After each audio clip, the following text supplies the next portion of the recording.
Israeli সেনাপ্রধান ইয়াল জামিরের ঘোষণা দিয়েছেন যে ইরানের বিরুদ্ধে ইসরায়েলের যুদ্ধ এখনও শেষ হয়নি। তিনি উল্লেখ করেছেন যে ইরান এবং তাদের মিত্রদের এখনও ইসরায়েলের জন্য হুমকি হিসাবে দেখা হচ্ছে এবং তাদের অভিযান চলছে। সম্প্রতি ১২ দিনের রক্তক্ষয়ী যুদ্ধে ইরান ১,০৬২ জন মানুষ হারিয়েছে, যার মধ্যে ৭৮৬ জন সামরিক বাহিনীর সদস্য এবং ২৭৬ জন বেসামরিক নাগরিক। ইরানের প্রেসিডেন্ট মাসুদ পেজেশকিয়ান জানিয়েছেন যে ইসরায়েলের বিরুদ্ধে যুদ্ধের জন্য ইরান প্রস্তুত এবং তাদের পারমাণবিক কর্মসূচি বন্ধ হবে না।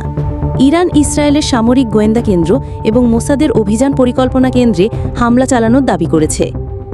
গাজা পরিস্থিতি এবং মানবিক সংকট। ইসরায়েলের অবরোধে গাজায় ভয়াবহ দুর্ভিক্ষ পরিস্থিতি সৃষ্টি হয়েছে। গত ২৪ ঘণ্টায় অনাহারে অন্তত ১৫ ফিলিস্তিনির মৃত্যু হয়েছে, যার মধ্যে নবজাতক সহ ৩ শিশু রয়েছে। গাজায় অপুষ্টিতে ৮০ শিশুসহ ১০১ ফিলিস্তিনির মৃত্যু হয়েছে এবং জাতিসংঘের কর্মীরাও অনাহারে বেহুশ হয়ে যাচ্ছেন। ইসরায়েলি বাহিনী মধ্য গাজার দেইর আল বালাহে ট্যাঙ্ক মোতায়েন করেছে এবং উপত্যকার দক্ষিণ ও পশ্চিমাঞ্চলেও স্থল অভিযান শুরু করেছে।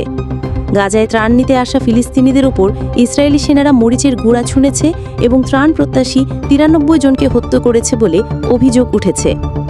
যুক্তরাজ্য, ফ্রান্স সহ ২৫টিরও বেশি দেশ গাজায় ইসরায়েলের যুদ্ধবন্ধের আহ্বান জানিয়েছে এবং ইইউ ইসরায়েলকে সতর্ক করেছে যে মানবিক সহায়তা সরবরাহের প্রতিশ্রুতি রক্ষা না করলে সব বিকল্প বিবেচনা করা হবে। আল জাজিরার প্রতিবেদন অনুযায়ী ত্রাণ নিতে গিয়েই ইসরায়েলি হামলায় ১,০০০-এরও বেশি ফিলিস্তিনি নিহত হয়েছেন।